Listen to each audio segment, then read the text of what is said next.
मैं डॉक्टर अमित भटनागर पंतनगर कृषि विश्वविद्यालय में सस्य विज्ञान विभाग में प्राध्यापक के पद पर कार्यरत हूँ। इस चैनल के माध्यम से मेरा प्रयास है किसानों तक सही जानकारी पहुंचे ताकि उसका लाभ वो खेती में ले सके। आज जो बात करना चाहता हूँ यह है कि हम जो एनपीके के उर्वरक दे रहे हैं, यूरिया है, डीएपी है, एसएसपी है, एमओपी है, इसको हमें किस वक्त पे देना चाहिए, कौन सा बेस्ट टाइम है ताकि इसका पूरा पूरा लाभ फसल को मिल सके।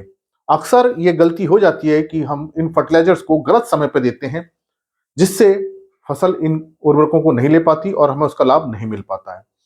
देखिए, ये जो 3 उर्वरक हैं, ये मैक्रोन्यूट्रिएंट है एनपीके, और बहुत ज्यादा आवश्यकता होती है फसल को इसकी।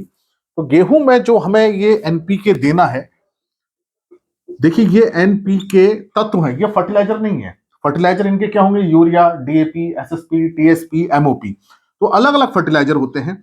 तो हमको ये ध्यान रखना है कि फास्फोरस और पोटेशियम वाले जितने भी फर्टिलाइजर हैं, चाहे वो डीएपी है, चाहे वो एसएसपी है, चाहे टीएसपी है, पोटेशियम का चाहे एमओपी है, या एसओपी सल्फेट ऑफ पोटेशियम है, या एनपीके का कोई भी ग्रेड है जिसमें फास्फोरस पोटेशियम है, सारा का सारा हमें बुआई के समय देना चाहिए। 100% बुआई के समय दें आप।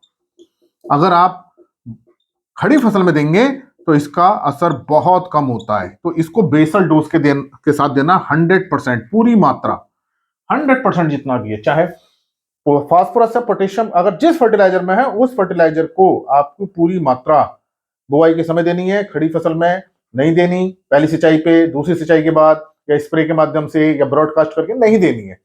ये इस बात को ध्यान रखिए, फसल जड़ तभी इसको पूरा लेती है फास्फोरस पोटेशियम को, जब ये मिट्टी में बीज के पास ही पड़ा रहे, जड़ के पास हो। अगर ये फास्फोरस पोटेशियम इस जड़ के पास है तभी फसल ले पाएगी, क्योंकि फास्फोरस मिट्टी में स्थिर हो जाता है, फिक्स हो जाता है, बहुत कम चल पाता है, या कहीं चल नहीं पाता, जबकि पोटेशियम थोड़ा सा ही चल पाता है।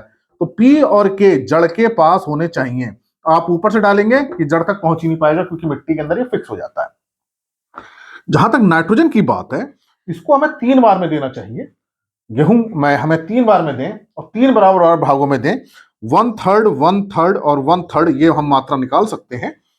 जो 1/3 मात्रा है ये हमें बुआई के समय देनी है, जिसे हम बेसल डोज कहते हैं। ये हमें 20 से 25 दिन के बाद देनी चाहिए, बुआई के 20 से 25, जिसको हम DAS लिखते हैं। DAS का मतलब होता है डेज आफ्टर सोइंग, या 20 से 25 दिन बाद, बुआई के 20 से 25 दिन बाद, जब इसमें CRI स्टेज आ रही है, इसी समय ये पहले सिंचाई की अवस्था भी होती है, तो इस समय हम देना चाहिए। और जो ये 1/3 है, ये हमें 40 से 45 दिन पे देनी चाहिए, जब मैक्सिमम टिलरिंग हो रही हो, DAS। तो ये पहली सिंचाई की आती है इस समय, तो 1/3 हमें पहली सिंचाई के समय दें, ये 20 से 25 दिन पे आएगी। और ये 40 से 45 दिन पे दें जब टिलर बहुत तेजी से निकल रहा होगा। अधिकतर ये स्थिति दूसरी सिंचाई के समय आती है। इसमें हमें ध्यान ये रखना है कि जो भी नाइट्रोजन देनी है वो सिंचाई के साथ देनी है। हो सकता है तीसरी सिंचाई आए, कुछ खेतों में जो हल्की मिट्टी होगी उसमें तीसरी सिंचाई जा सकती है, हालांकि ऐसी संभावना कम है। तो नाइट्रोजन जो आपको देनी है हमेशा सिंचाई के साथ देनी है। नमी होना बहुत जरूरी है। अगर आप नाइट्रोजन आप दे रहे हैं यूरिया के माध्यम से, अगर नमी नहीं है तो कोई उसका लाभ नहीं होता है। तो ये इसके बेस्ट टाइम है, जिसे हम कह सकते हैं कि गेहूं में एनपीके देने का बेस्ट टाइम क्या होगा। नाइट्रोजन को आपको 3 टाइम पे देना है। बुआई के समय देना है, 20 से 25 दिन के बीच में देना है बुआई के, और तीसरी डोज 40 से 45 दिन पे देनी है, और पूरा फास्फोरस पोटेशियम बुआई के समय देना है। यही इसका बेस्ट टाइम होता है। अगर आप इससे आगे पीछे करेंगे तो उतना लाभ नहीं मिल पाता, क्योंकि फर्टिलाइजर महंगे होते हैं, कॉस्टली है फर्टिलाइजर। जो आप डालें इसका पूरा लाभ जड़ ले सके, उसका असर आए फसल पे, अच्छा हमें उत्पादन मिले, इसलिए जरूरी इसको सही समय पे डाला जाए।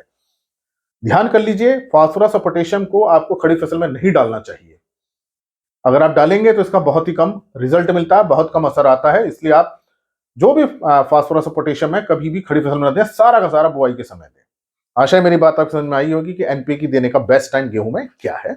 इसी तरह के लेक्चर्स को देखने के लिए कृषि किसान प्लेलिस्ट देखिए, और भी बहुत सारी एग्रीकल्चर कोर्सेज से रिलेटेड प्लेलिस्ट आप उनको भी देख सकते हैं। और अगर चैनल सब्सक्राइब नहीं किया तो सब्सक्राइब कीजिए। धन्यवाद।